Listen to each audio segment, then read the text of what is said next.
लीजिए, उत्तर प्रदेश के चुनाव की तैयारी अब दिखनी शुरू हो गई है।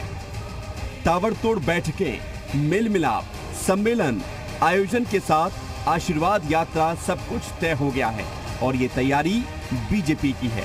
अगस्त में केंद्रीय गृह मंत्री अमित शाह यूपी आ रहे हैं। लखनऊ में अमित शाह साइंस एवं फॉरेंसिक विश्वविद्यालय का शिलान्यास करेंगे। साथ ही 2022 में पार्टी की तैयारियों की नब्ज को टटोलेंगे।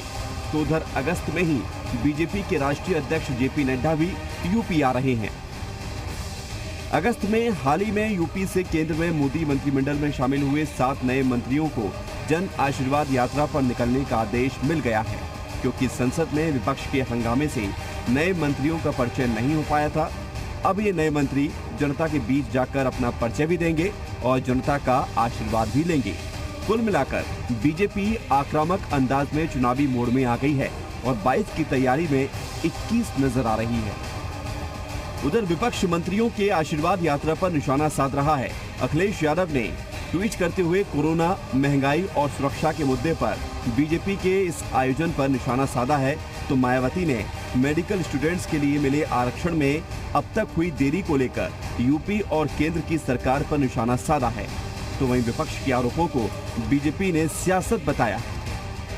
देखिए, भारतीय जनता पार्टी के सांसद अब गांव में जा रहे हैं क्योंकि अब चुनाव आ रहा है। जब कोरोना काल था और लोग ऑक्सीजन और बेड के लिए तरस रहे थे और लोगों की लाशें गंगा जी में तैर रही थी, तो कोई भी सांसद भारतीय जनता पार्टी का हमको तो नजर नहीं आया। जनता ये भी सवाल करेगी कि इतनी भ्रामक महंगाई कैसे हो गई, इतनी बड़ी बेरोजगारी से देश कैसे जूझ रहा है और बिजली के रेट कितने बढ़ गए। भारतीय जनता पार्टी कोरोना काल के मिसमैनेजमेंट, किसान आंदोलन, महंगाई, बेरोजगारी से डरी हुई है। वो सहमी हुई है कि कहीं उसके विधायक वोट मांगने के लिए गांव में जाएं और जनता दौड़ा न ले। इससे डरी हुई भाजपा ने अपने सांसदों को बलि का बकरा बनाने का निर्णय ले लिया है। वो सांसदों को पहले जन आशीर्वाद और ना जाने किन किन नामों से गांव में भेजकर ये लिटमस टेस्ट करना चाह रही है कि कहीं उनके सांसद और विधायक दौड़ाए तो नहीं जाएंगे। पूरी कोरोना महामारी के दौरान पूरा विपक्ष वर्क फ्रॉम होम कर रहा था, घर के भीतर आइसोलेशन में था। उत्तर प्रदेश की योगी आदित्यनाथ सरकार और केंद्र की नरेंद्र मोदी सरकार लोगों की जान बचाने के भी प्रयास कर रही थी, साथ साथ में जीविका बचाने के लिए भी हमने प्रयास किया। लेकिन विपक्ष के पास इतनी हिम्मत नहीं है कि वो जनता के बीच में जाए और अपनी बात कहे, क्योंकि आज भी विपक्ष के कारनामे जनता को याद है। यूपी चुनाव को लेकर मिशन मोड पर सारे राजनीतिक दल जुटे हुए हैं। हर दल अपनी अपनी तैयारी में लगा हुआ है। बीजेपी ने 2022 में फतेह हासिल करने के लिए दिल्ली से लेकर लखनऊ तक जोर लगाना शुरू कर दिया है।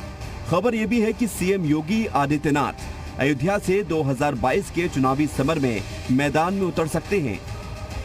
उधर समाजवादी पार्टी भी बलिया से 5 अगस्त से ब्राह्मण सम्मेलन की शुरुआत करने जा रही है। अब सवाल यही है कि यूपी की महाभारत में कौन किस पर भारी पड़ेगा। ब्यूरो रिपोर्ट, जी मीडिया।